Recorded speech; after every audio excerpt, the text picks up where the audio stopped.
America Iran மேல தாக்குதல நடத்திருச்சு. Trump ரொம்ப காலம் சும்மா இருக்க மாட்டார்றா. அவர் ஒரு சின்ன தாக்குதல், இல்ல ஒரு முழு அளவு யுத்தம். இத நோக்கி போறோம் அப்படின்னு சொல்லி அந்த மனுஷன் சொல்ட்டார். ராணுவத்துக்கு உத்தரவும் போட்டார் அப்படிங்கிறது தான் 2 நாள் செய்திகளா இருந்துச்சு. 2 நாளா? 2 மணி நேரத்துக்கு மேல அந்த ஆள் தாங்க மாட்டானே! எப்படி 2 நாள் தாங்குறாரு? அப்படின்னு சொல்லி பேசிக்கிட்டு இருக்கும்போதே, ஈரான் மீது ஒரு மிகப்பெரிய தாக்குதல அமெரிக்க படைகள் ஆரம்பிச்சிருச்சு. அமெரிக்கா இன்னமும் அஃபிஷியலா சொல்லல. ஈரான தாக்கிப்புட்டோம் அப்படின்னு சொல்லல. ஆனா இஸ்ரேல் அவங்க நாட்டு மக்களுக்கு சொல்லிட்டார்கள். இஸ்ரேல்ல எமர்ஜென்சி அறிவிக்கப்பட்டிருக்கு. அதாவது நமக்கான அச்சுறுத்தல முறியடிக்க ஈரான் மீது தாக்குதல நடத்த ஆரம்பிச்சுட்டோம். அமெரிக்கா, இஸ்ரேல் இணைந்து அப்படின்னு சொல்லி அறிவிச்சிருக்கார்கள்.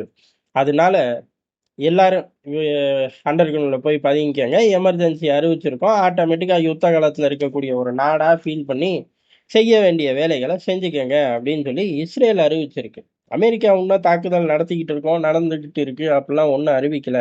பயப்பிள்ளைக வந்து அறிவிச்சிருவாங்க. காரணம் என்ன அப்படின்னா, இது இஸ்ரேல் நடத்துற தாக்குதல் இல்ல. அமெரிக்கா நடக்குது. அமெரிக்கா தான் முழுக்க முழுக்க நடத்துது. ஏன்னா அமெரிக்க படைகள் தான் இந்த தாக்குதல நடத்தியிருக்கார்கள் அப்படிங்கிறது ரொம்ப தெளிவாவே சொல்லப்படுது. இஸ்ரேலும் கூட இருந்திருக்கும் அவ்வளவுதான். ஆனா இஸ்ரேல் ஃபுல் ஷட் டவுன நோக்கி போயிட்டார்கள். ஸ்கூலு, காலேஜு, மார்க்கெட்டு எதுவும் கிடையாது. எல்லாம் வீட்டுக்குள்ள போய் பத்திரமா இருந்துக்க அப்படின்னு சொல்லி அறிவிக்க போக, இங்க பெரிய அளவு வெடிச்சத்தம் கேட்குது அப்படின்னு சொல்லி ஈரான் தகவல்கள் வெளியிடுது. அதாவது ஈரான்ல உள்ள ஏஜென்சிகள் முக்கியமான 3 பகுதிகள்ல வெடிச்சத்தம் அப்படின்னு பதிவு பண்றார்கள். அத தொடர்ந்து தான் அமெரிக்க படைகள் தாக்குதல் ஆரம்பிச்சிருச்சு அப்படின்னு உலகம் பூரா பத்துது. இது பெரிய அளவுல பேசும் பொருளாகுது. இப்ப முக்கியமா எங்க தான் தாக்கியிருக்காய்ங்க அப்படின்னா, தலைநகர் தெஹ்ரான்ல தாக்குதல் நடந்திருக்கு அப்படிங்கிறது ஃபர்ஸ்ட் ரிலீஸ் ஆன ஃபிளாஷ் நியூஸ் ஆகும். அதுக்கு அடுத்து தான் கமேனி சீக்ரெட்டான லொகேஷனுக்கு மூவ் ஆயிட்டார் அப்படின்னு. அவர் ஏற்கனவே சீக்ரெட்டான லொகேஷன்ல தானே இருந்தார் அப்படின்னா, இன்னமும் அதிபயங்கரம். தொடர்ப கட் பண்ணிட்டு ஓடி போயிட்டார் அப்படின்னு கூட எடுத்துக்கலாம். அதுக்கு அடுத்து முக்கியமான விஷயம் 3 லொகேஷன்கள் தாக்கப்பட்டிருக்கு. தலைநகர் தெஹ்ரான் மட்டும் கிடையாது. கமேனியோட ஆபீஸு, ஐஆர்ஜிசியோட உளவு பிரிவு கட்டடம், அதுக்கடுத்து ஈரானோட அணு ஆயுத மையம். இந்த 3 பகுதிகள்லயும் அமெரிக்கா தாக்குதல் நடத்தியிருக்கு. இப்போதைக்கு ஃபிளாஷ் ஆகக்கூடிய நியூஸ். காரணம் என்ன அப்புட்னா, பத்திரமா இருங்க. நமக்கான அச்சுறுத்தல முறியடிக்கிறக்காக தாக்குதல ஆரம்பிச்சிருக்கோம்னு இஸ்ரேல் அறிவிக்குது, இஸ்ரேல் மக்களுக்கு. அதே மாரி இஸ்ரேல் முழுவதும் எமர்ஜென்சி நிலைமைக்கு கொண்டு வந்துட்டார்கள். அமெரிக்கா இன்னமும் அறிவிக்கல. அதே சமயம் அமெரிக்காவோட தாக்குதல் அப்படிங்கிறது கமேனியோட ஆபீஸ குறி வச்சு நடத்தியிருக்கார்கள். அங்க அவர் இருக்க மாட்டாருன்னு அமெரிக்காவுக்கு நல்லாவே தெரியும். இருக்கறக்கு வாய்ப்பு ரொம்ப ரொம்ப கம்மி. இல்ல ஏதாச்சு அங்க பங்கர் மாரி வச்சு இருக்கலாம் அப்படின்னு சொன்னாலும் வாய்ப்புகள் கம்மி. 1% போட்டுக்க வேண்டியதுதான். அடுத்த தாக்குதல் அப்படிங்கிறது ஐஆர்ஜிசியோட உளவு கட்டடத்துல தாக்குதல். இது ஒரு முக்கியமான விஷயமா பார்க்கப்படுது. அடுத்து என்ன அப்படிங்கிறது ஈரானோட அணு ஆயுத மையத்து மீது தாக்குதல். இந்த 3 தாக்குதல்கள் தாண்டி தெஹ்ரான்ல பெரிய அளவுல சில இடங்கள் தாக்குதல். அது என்ன மாரியான இடங்கள்? இல்ல இதுல மெர்ஜ் ஆகக்கூடிய இடங்களா? அப்படிங்கிற தகவல்லாம் இன்னும் வெளியில வரல. இனி வரும் நேரங்கள்ல வரும்.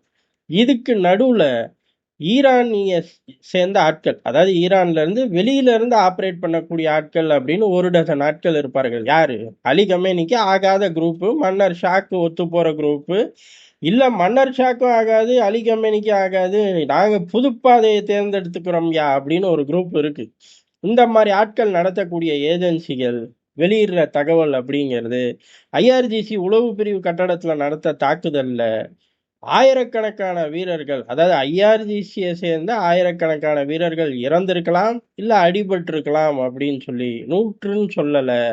நூற்றுக்கணக்கான வீரர்கள்னு சொல்ல, ஆயிரக்கணக்கான வீரர்கள்னு சொல்றார்கள். உளவு பிரிவு கட்டடத்துல அவ்வளோ பேருக்கு என்ன வேலை அப்படின்னு தெரியல.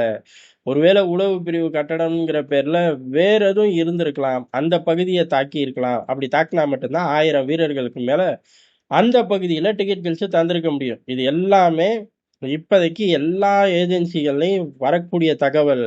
அக்யூரேட்டா இன்னும் வெளியாகல. இன்னும் அஃபிஷியலா ஈரான் எதுவுமே சொல்லல.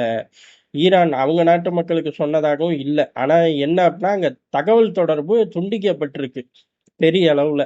அதனால அவர்கள் அங்க என்ன மாரியான தகவல் ஃப்ளோ ஆகுது அப்படிங்கிறதெல்லாம் இனிமேல் அல் ஜசீரா எடுத்து சொல்லுவான். இல்ல அங்கேயே உட்காந்து வீடியோ கூட போடுவான்.